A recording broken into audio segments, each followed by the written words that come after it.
পাক বাহিনীর চেয়ে জামাত বড় ছিল ওই সময়। পাক বাহিনী কি নির্যাতন করতো, তার চেয়ে ওই যে ছোট একটা কাঠের বন্দুক ধরাই দিত, এটা কাঁধে লইয়া সারা এলাকায় এলাকায় ঘুরতো আর মাস্তানি করতো।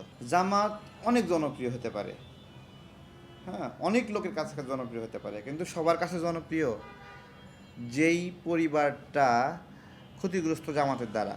1971 সালে একটা ঘরে একটা সুন্দরী মেয়ে আছে, পাকিস্তানি বাহিনী জানলো কিভাবে?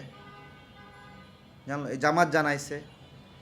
তাহলে ওই এলাকার মানুষ তো জানে এই বিভৎসতা নাকি। সেই দল নাম বদলাবে না, আগের মতো করে রাজনীতি করবে, মানুষ ভোট পেতে পারে।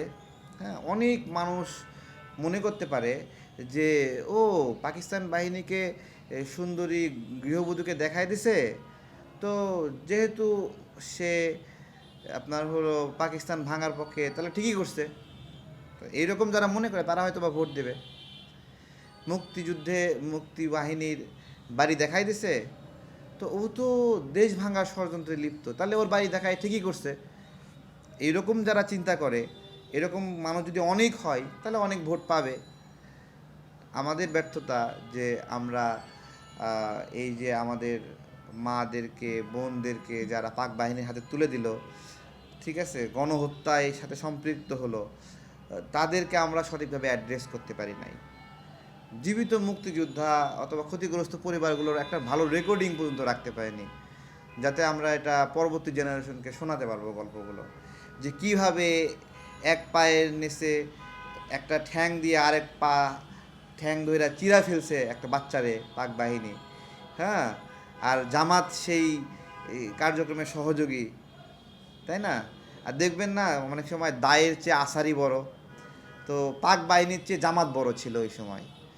হ্যাঁ, পাক বাহিনী কি নির্যাতন করতো, তার চেয়ে ওই যে ছোট একটা কাঠের বন্দুক ধরাই দিত, ঠিক আছে, এটা কাঁধে লইয়া সারা এলাকায় এলাকায় ঘুরতো আর মাস্তানি করতো। ওদের ওদের মানে দাপড়ে মানুষ থাকতে পারে নাই। তো এই যাদের ইতিহাস, মানুষ যদি ভুলে যায়, আমাদের দুঃখ করা ছাড়া কি করার আছে?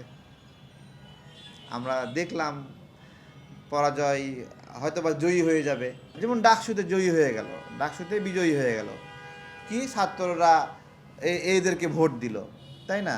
আমারও একটা প্রশ্ন, যে আবরার ফাহাদকে যে মারছিল, যে রুমে মারছিল, পাশের রুমেই কিছু ছাত্র ছিল, আর আরেক পাশে কিছু ছাত্র ছিল, ওই ছাত্ররা চুপ চুপ করে বসে দেখছে না? ওরা যায় বলছে আবরার ফাহাদকে মারেন কেন? ঢাকা বিশ্ববিদ্যালয়ে কত ছাত্র মারা গেছে গেস্ট রুম নির্যাতনে, ওই যে রুমে মারছে পাশের রুমে ছাত্ররা ছিল না? ওরা তো দেখছে, ওরা গিয়ে কখনো, ওরা তো চুপ করেই ছিল এখানে। তাহলে এই চুপ করা ছেলেপেলেরা হলো আপোষকামী ছেলেপেলে, এরা শিবিরকে ভোট দিতেই পারে, ঠিক আছে? যারা বিপ্লবকে ধারণ করেনি, লড়াইয়ের সঙ্গী হয়নি, তাদের সংখ্যাই তো বেশি, লড়াই তো অল্প মানুষই করছে। তো এইটাই যে আমরা যারা লড়াই করছি, আমরা অবমূল্যায়নের শিকার হলাম। হ্যাঁ,